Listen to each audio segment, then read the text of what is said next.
쌀쌀해졌는데 저녁에 오셨는데 한번 축복하겠습니다. 평안하고 강건하시기를 바랍니다. 예. 그러시네. 2016년도 우리 첫째 주일 말씀은 창세기 1장 27절입니다. 창세기 1장 27절 우리가 모두 많이 보았던 말씀인데 하나님께서 인간 창조하신 내용을 요약해 놓은 것입니다. 같이 한번 암송하겠습니다. 시작. 하나님이 자기 형상 곧 하나님의 형상대로 사람을 창조하시되 남자와 여자를 창조하시고. 창세기 1장 27절 말씀. 아멘. 창세기 1장 2장이 우리 창조의 내용을 담고 있습니다. 창조의 꽃은 역시 인간 창조입니다. 5일 반 동안 만들었던 그 모든 것들이 다 인간을 위해서 만든 것이고요. 또 2장에서는 에덴 동산을 창설하시고 거기에 또 인간을 살게 하셨죠. 그래서 창조의 모든 것들은 전부 인간 중심으로 다 만들어진 것입니다. 그래서 그 창조가 우리 인간들이 그 창조의 그 말씀을 읽을 때 하나님께서 얼마나 귀히 여기셨는가, 얼마나 귀한 것들을 예비해 두시고 하나님이 얼마나 귀하게 생각하시면서 만드셨는가, 이런 부분들을 우리가 느낄 수 있고 또 고백할 수 있어야 되는 것입니다. 오늘 말씀은 인간 창조를 요약하고 있는 것인데요, 그 가운데 특별히 인간이 하나님의 형상대로 창조되었다. 창조에 있어서 아주 중요한 내용이고요. 뒷부분에는 남자와 여자를 창조하시고 그렇게 말씀하셨죠. 그래서 남자도 여자도 하나님의 형상대로 창조가 된 것입니다. 2장에 나오는 남자의 갈비뼈를 취해서 여자를 만들었다는 것은 종속의 의미가 아니라 하나라는 의미입니다. 아담이 나중에 나의 뼈 중에 뼈, 살 중에 살이라고 말하는 이유는 서로 하나라는 것입니다. 같은 곳에서 나왔다는 그런 의미지 종속의 의미가 아닌 것이죠.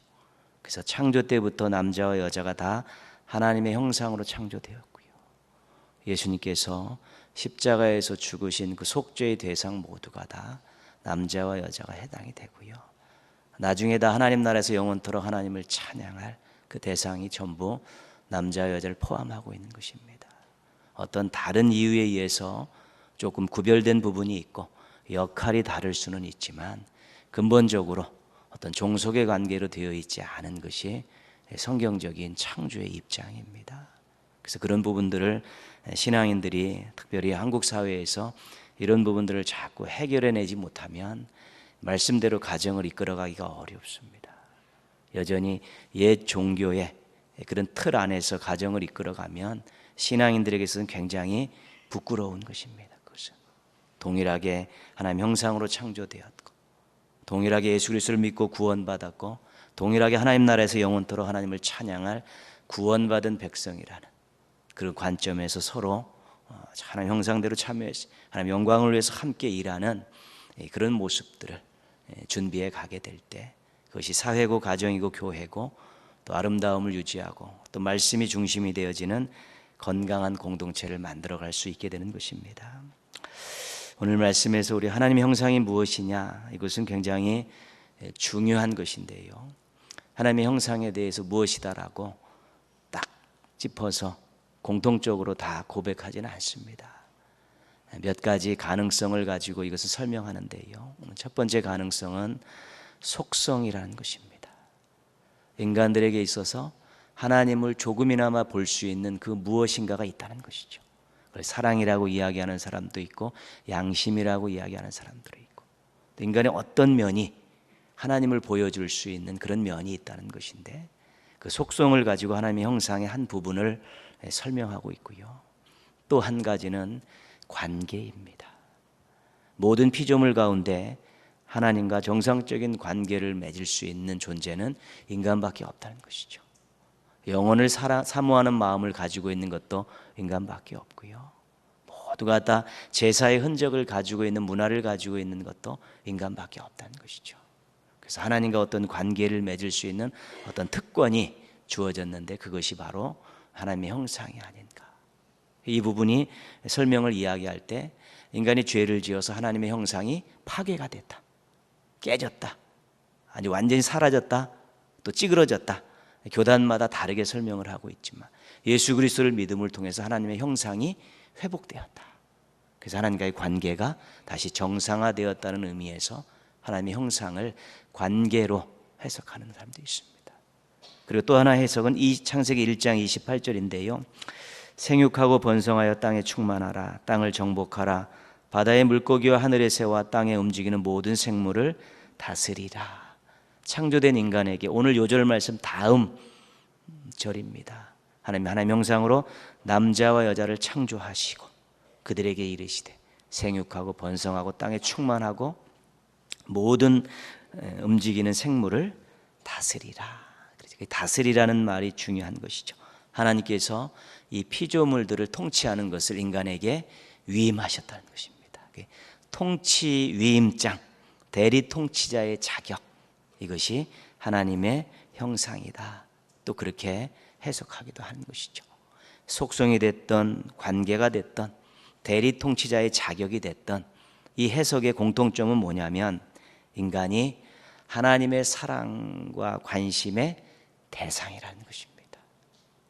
인간이 하나님께 큰 사명을 받았다는 것이고요. 인간은 하나님의 영광을 위해 살아야 된다라는 그러한 아주 공통적인 주제를 담고 있는 것입니다. 그래서 하나님의 형상으로 창조되었습니다. 그럴 때는 나는 하나님의 관심과 사랑의 대상이다. 나는 하나님께 큰 사명을 받고 하나님의 영광을 위해 살아야 될 하나님의 존귀한 자다. 이 고백을 하게 되면 그것이 하나님의 형상을 제대로 이해하고 받아들인 고백이 될 수 있는 것입니다. 하나님 볼 때 존귀한 자입니다. 하나님께 크신 사명을 받은 자들이고요. 또 하나님의 영광을 위해서 살아야 될 큰 인생의 축복을 받은 사람들입니다. 기억하시면서 내가 하나님의 형상으로 창조되었다는 것에 대한 자부심과 또 자긍심과 또 사명감을 갖고 사신다면 정말 신앙의 정로를 걸어갈 수 있는, 표대를 향해 달려갈 수 있는 건강한 신앙인들이 될 수 있을 것입니다. 하나님을 형상으로 창조되었다는 이 아름다운 고백을 평생 간직하시면서 하나님의 사랑을 듬뿍 받으시고 하나님께 큰 영광 올려드리는 우리 멋진 신앙인들로 살아가시기를 주님의 이름으로 축복합니다.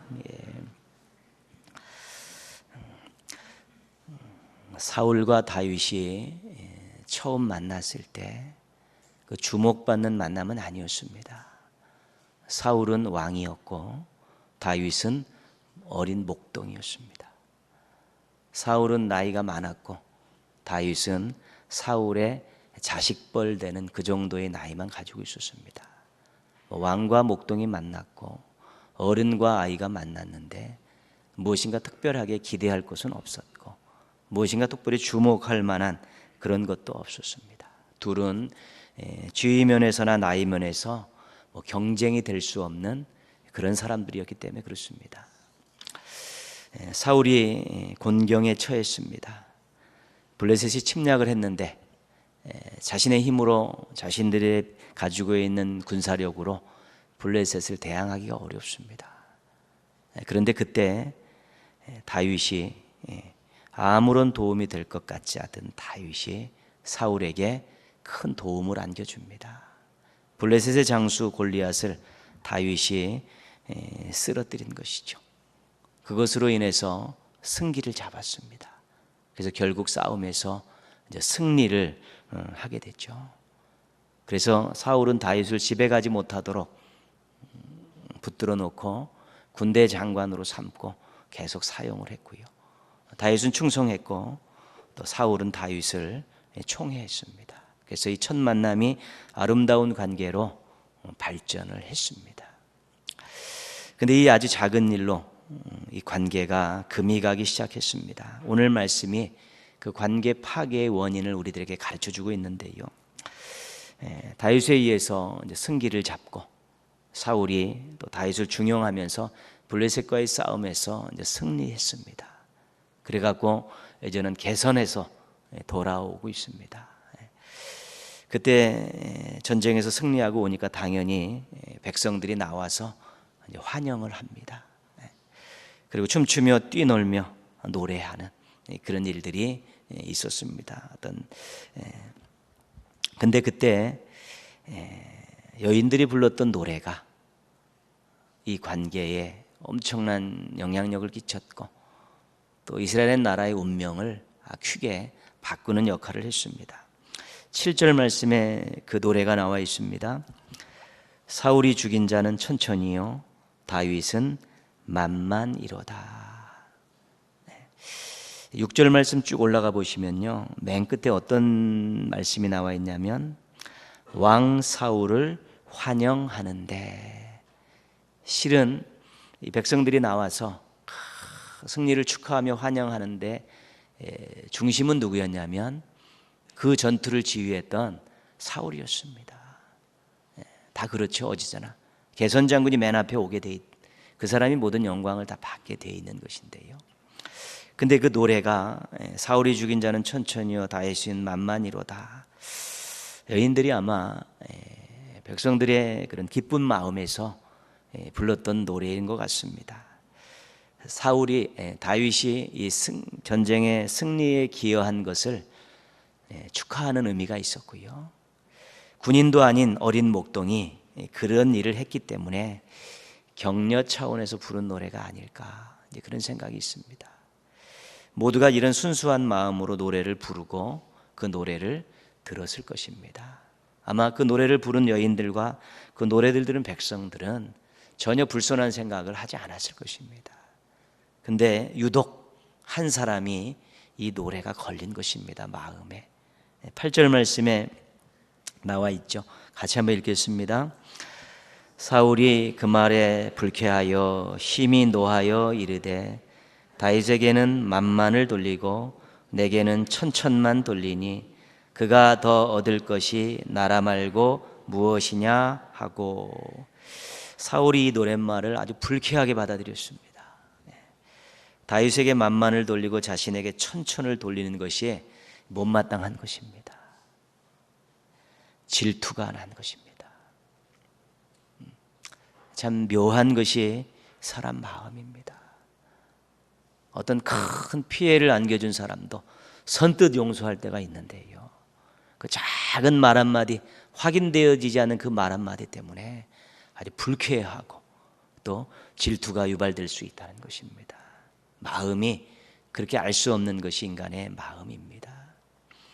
질투해서 끝났으면 좋았을 텐데 생각이 커졌습니다. 얼마나 커졌냐면 8절 말씀, 우리가 읽은 말씀 뒤에 보면요, 그가 더 얻을 것이 나라 말고 무엇이냐. 자신의 왕권에 도전하는 사람으로 단정 지은 것입니다. 정치에 입문한 사람도 아니죠. 그냥 왔다가 목동의 신분으로 한번 전공을 세운 어린 자식벌 되는 그 아이인데, 그 아이를 박수치는, 노래 부르는 그 백성들의 그 모습을 보면서 질투하고 나의 왕권에 도전할 만한 그러한 경쟁 상대로 그렇게 단정을 지어버린 것입니다. 사울이 왕으로서 공을 세운 다윗을 칭찬하고 상을 내리면 그것으로 모든 것이 끝나는 것입니다. 자식벌 되는 다윗을 포상하고 격려 차원에서 백성들 앞에서 한번 치켜 세워주면 그것으로 모든 것이 다 끝나는 것입니다. 그런데 마음이 좁아진 것입니다. 보잘것없는 목동에게, 자식벌 된 아이에게 질투를 느낀 것입니다. 그리고 경쟁 상대로 생각한 것입니다. 다윗은 아무런 생각도 하고 있지 않은데요, 다윗은 아무런 그런 다른 마음을 품고 있지 않은데 혼자 자기 생각 속에서, 자기 마음 속에서 북치고 장구치면서 불쾌하게 생각하고 질투하고 경쟁 상대로 이렇게 생각을 하게 됐다는 것입니다. 질투라는 것이 그렇게 무서운 것입니다. 좁아진 마음에서 나오는 것입니다. 상대방에게 지는 것을 싫어하는 마음에서 나오고요. 상대방이 자신보다 잘 나가는 것을 보지 못하는 그런 좁은 마음에서 나오는 것이고요. 상대방이 조금이라도 나서는 꼴을 보지 못하는 이 좁은 마음에서 나오는 것이 이 질투라는 것입니다. 누구에게나 다 있는 것이고요. 예외 없이 다 누구에게나 다 있는 것입니다.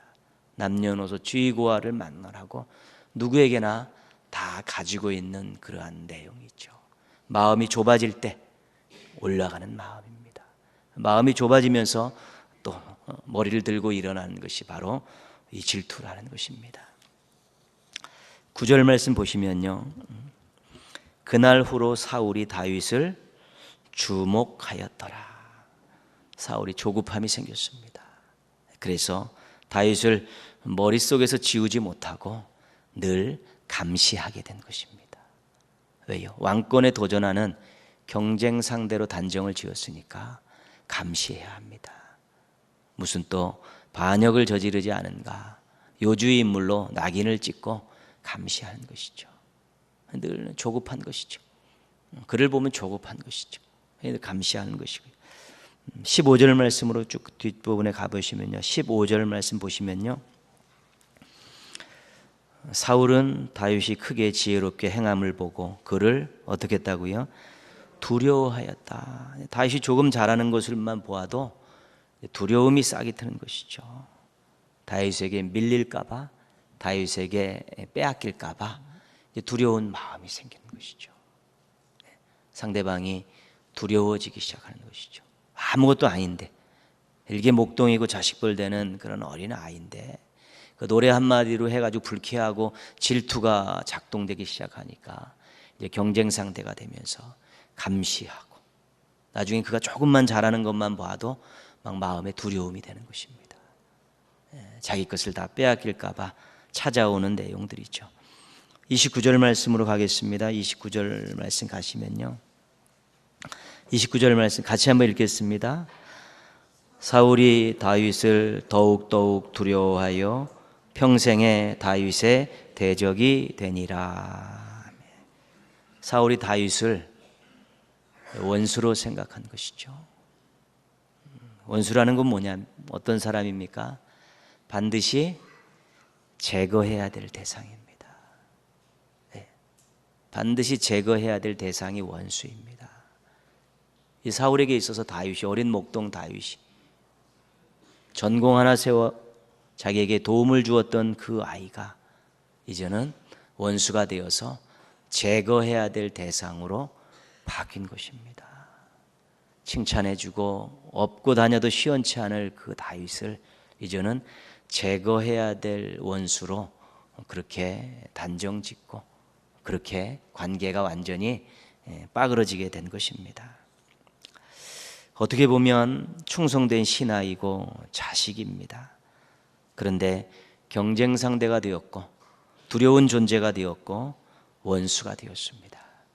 이것이 질투가 낳은 엄청난 결과입니다. 우리가 혹시 좋은 관계를 유지하다가 좋지 않은 관계로 되어진 일들을 보면 대부분 다 그렇습니다. 처음에 잘 서로 지내고 형제처럼 지내다가 나중에 얼굴도 안 보고 지내는 그런 일들이 생겨날 수 있습니다. 작은 사소한 일로 인해서 마음의 상처가 생긴다든가 또 질투가 생겨서 그것을 제어하지 못하고 조절하지 못하니까 그것이 나중에 커져가지고 나중에는 보기 싫은, 내 인생에서 사라졌으면 좋은, 내 눈앞에서 없어졌으면 좋은 그러한 존재로 변질되어진다는 것입니다. 가인이 아벨을 질투하여 죽였습니다. 요셉의 형들이 요셉을 질투하여 죽이려고 하였습니다. 사울도 예외가 아니었습니다. 결국 사울도 다윗을 죽이려고 그를 부지런히 쫓았고 수단 방법을 가리지 않고 그를 제거하는 작전들을 폈습니다. 누구를 미워하는 마음에는 평안이 없습니다. 누군가 죽도록 미워진다면 그 마음은 황폐한 것입니다. 그 마음에는 성령님께서 역사하시지 않습니다. 그 마음에는 하나님의 은혜가 자리할 수가 없습니다. 그렇기 때문에 당연히 성령님께서 역사하시고 은혜가 메마른 마음은 황폐한 마음일 수밖에 없는 것입니다. 누군가를 죽여야 한다는 생각을 가지고 사는 인생은 비참한 인생입니다. 사울이 그랬습니다. 작은 질투가 사울의 인생 전체를 망가뜨리는 결과를 낳게 된 것입니다. 그 작은 것 하나 고개 들고 나오는 그 질투를 그가 제대로 처음에 제압을 못하니까 나중에 인생 전체가 망가지는 그런 비참함을 맛보게 된 것입니다. 그렇게 마음이 좁아지면 자기 인생에도 큰 유익은 없습니다. 마음이 좁아질 대로 좁아지면 관계가 절대로 좋아질 수가 없습니다. 마음이 좁아지면 자신이 속해 있는 공동체에 걸림돌이 되지 절대로 디딤돌은 될 수 없습니다. 마음을 넓혀야 되는 것입니다.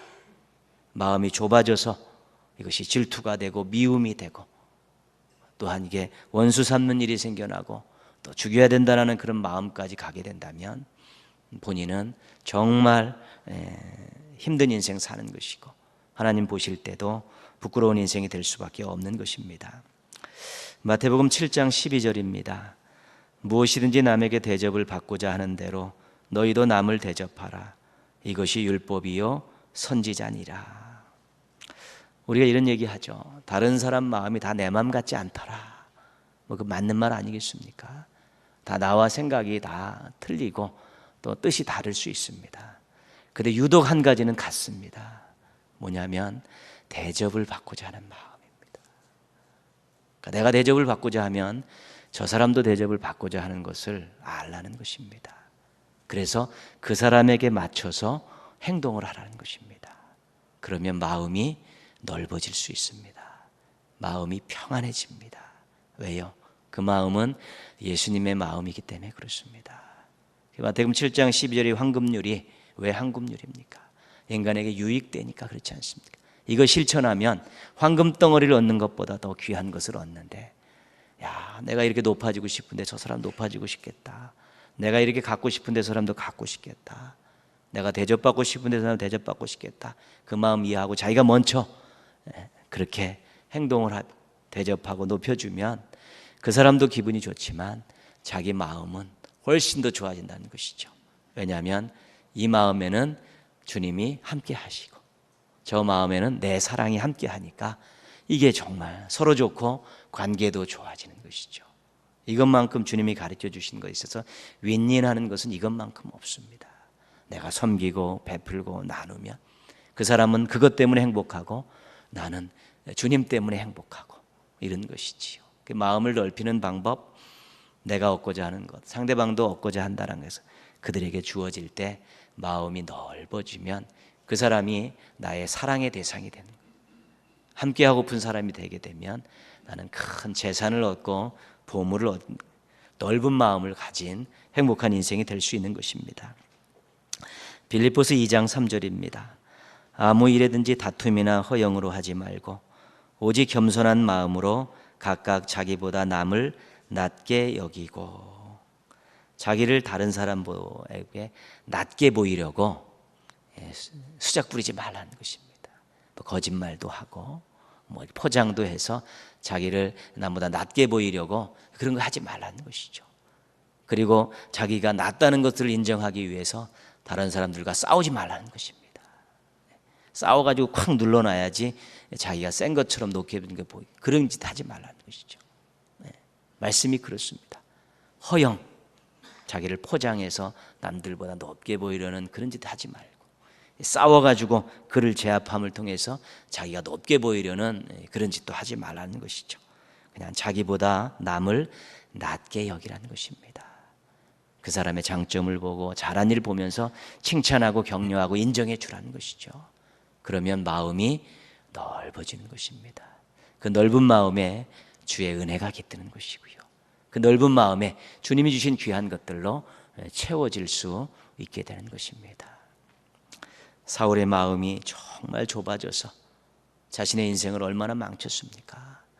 우리가 먼저 대접하고 섬기고 다른 사람을 나보다 낮게 여기는 이런 모습을 가지고 우리의 마음을 넓혀놓고 넉넉한 마음으로, 사랑 있는 마음으로 그렇게 만들어 놓으면 우리가 행복한 것입니다. 하나님께서 우리를 행복하게 해주시는 것이고 하나님께서 우리의 인생을 인도해 주시고 책임져 주시는 것입니다. 이해하고 인정하는 넓은 마음으로 사람들을 대해서 더불어서 함께 행복하게 사는 성도들 되기를 주님의 이름으로 부탁드리겠습니다. 다윗은 피해자입니다. 블레셋 장수 골리앗을 넘어뜨리며 사울에게 승리를 안겨주었습니다. 그런데 자기를 시기하고 감시하고 미워하고 죽이려고 하였습니다. 이런 황당한 일이 어디 있습니까? 이런 섭섭한 일이 어디 있습니까? 그런데 다윗의 마음은 좁아지지 않았습니다. 물론 요나단에게 얘기할 때 좀 사울에 대한 섭섭함을 표현하기는 했습니다. 내가 뭐 잘못한 거 있냐? 내가 충성한 것밖에 없는데 너희 아버지가 나를 이렇게 대하는데 이게 가당치 않아 한 일인가?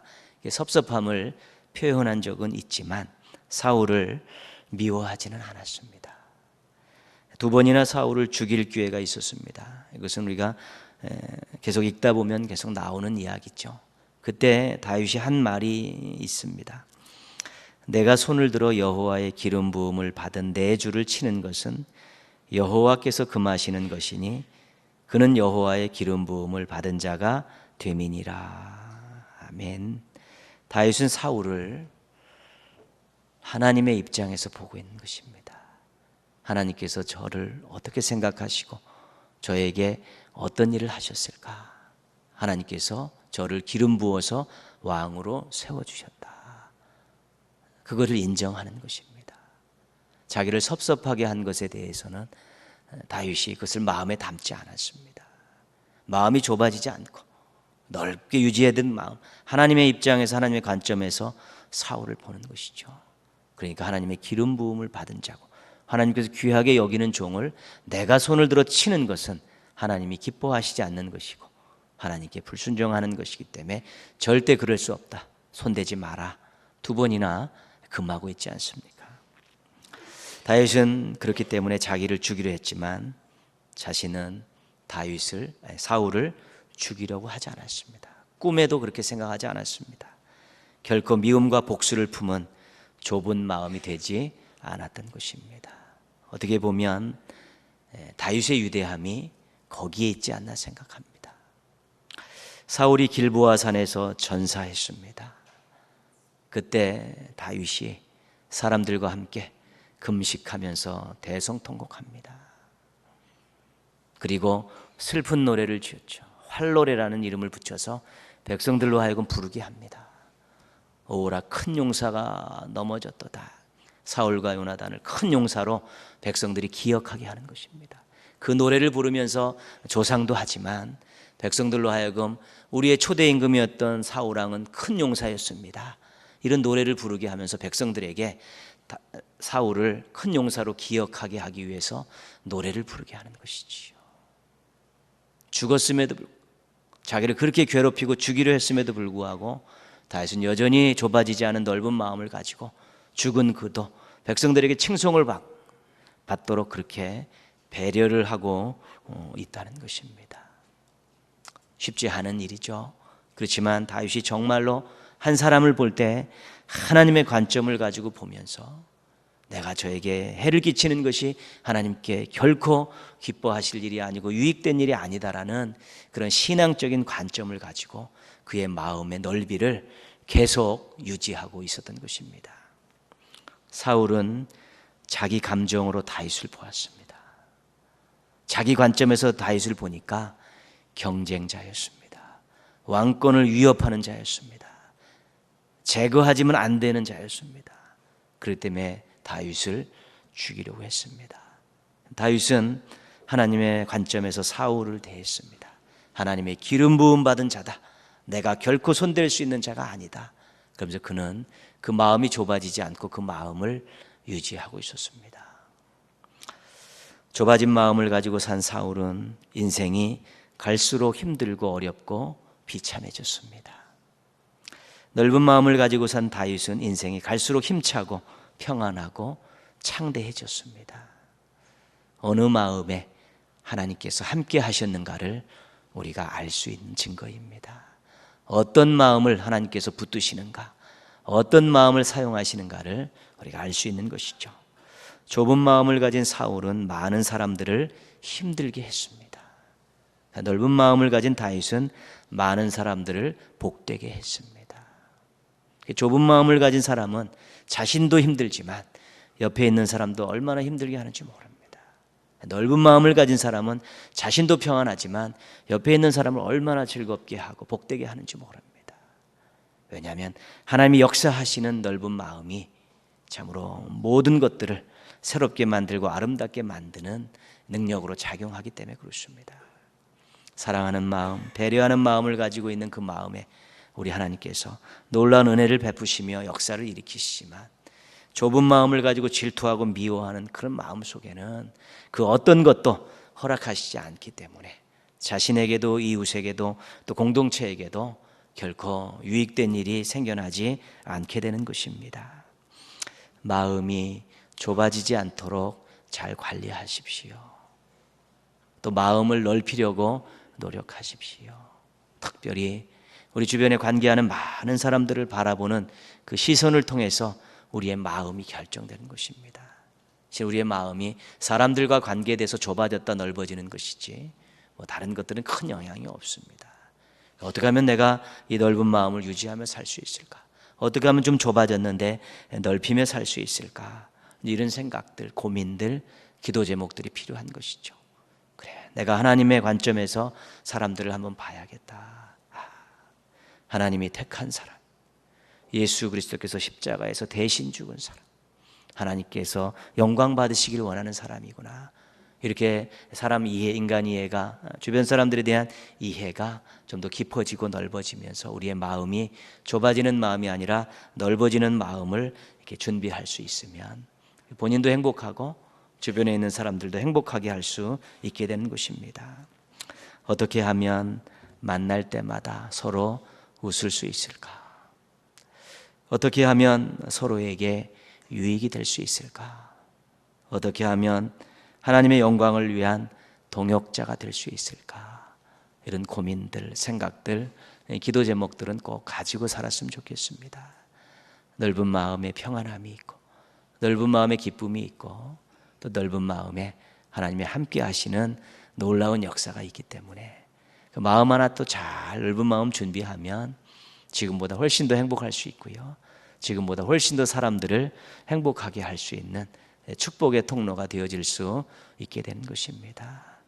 근데 마음 관리하기가 어렵지 않습니까? 정말 성을 빼앗는 것보다 어려운 것이 마음 아니겠습니까? 그렇기 때문에 늘 기도하십시오.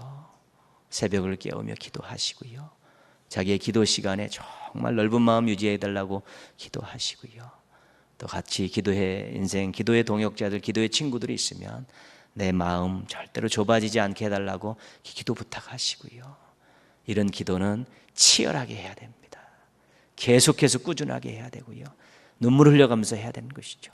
왜냐하면 자신의 인생이 걸린 것이고 또 다른 사람의 삶에도 엄청난 영향을 끼치는 것이고 또 하나님께도 영광 돌리며 살 수 있는 기반이 되기 때문에 이런 아주 기초적인 것들은 정말 치열하게 기도해야 되고 꾸준히 기도해야 되고 중보기도 부탁하면서 기도해야 되는 것입니다.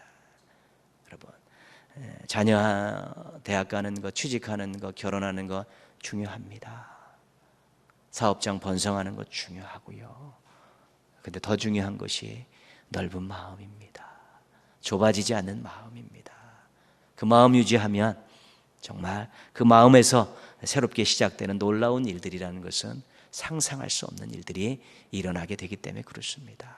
그래서 여러 가지 많은 기도 제목을 있지만 마음 넓히는, 마음 좁아지지 않는 이 기도 제목 앞부분에 유치하시고 치열하게 기도하시고 꾸준하게 기도하시고 또 중보기도 부탁하시면서 기도하셔서 미움, 다툼, 시기, 질투 날려버리시고 하나님의 은혜와 사랑이 넘치는 넓은 마음 준비하셔서 자신과 주변에 있는 많은 사람들을 행복하게 하는 우리 축복의 통로들 되시기를 주님의 이름으로 축원합니다. 예.